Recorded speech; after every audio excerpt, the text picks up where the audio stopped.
Ahoj lidi, já jsem David a na naší katedře jsem dostudoval magistra rok předtím, než otevřeli navazující programy, což je škoda. Mohl jsem se dál věnovat tomu, co mě opravdu nejvíc bavilo. Nakonec v Praze jsem skončil jako manažer farmaceutické firmy, ale jsem do Olomouce se pořád vracím, protože to, co mi dala naše katedra a tohle město, to už nikdy nezapomenu. Díky moc.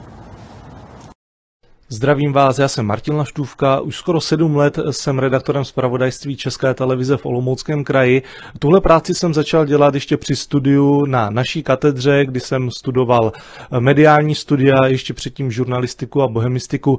Nejde o žádnou stereotypní práci, ba naopak, jeden den točíte třeba s prezidentem, pak s dvojnásobným vrahem nebo s tigrem, no a pak vás pošlou třeba ve 20 stupňových mrazech vstupovat dlouhé hodiny do Jeseníku na Červenohorské sedlo při sněhové kalamitě.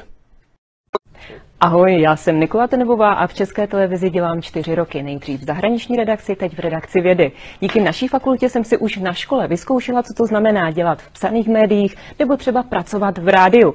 Na zkouškách jsem se pak naučila tvářit se vždycky a za každé situace, že velice dobře vím, o čem mluvím. Nikol, jak pracuje enzym adenosintrifosfát? To ti hned řeknu, Dané. Čau, to je Zuzka. Čau, tohle je Péťa. A potkali jsme se na naší katedře. No, ta nás mimo jiné donutila jít prostě na praxi. Hned v prváku, bylo to hrozný. A díky tomu je Zuzka dneska novinářka. A Péťa pracuje v nakladatelství. No a mimo to jako co? No mimo to, když půjdete na naši katedru, tak poznáte tohle skvělé město, které je skvělé nejenom v době vánočních punčů, kterých tady vypijete hektolitry. No ale taky. To jsou prostě kamarádi na celý život, takže přijeďte. Jo.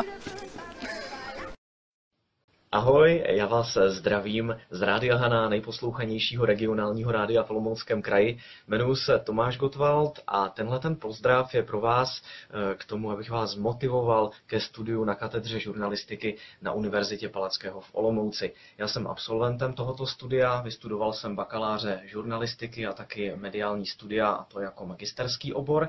A rozhodně toto studium doporučuji, protože i díky němu rozumím svoji práci, dělám ji rád a jsem v ní úspěšný. Takže studium na katedře žurnalistiky v Olomouci na Univerzitě Palackého je rozhodně pro vás.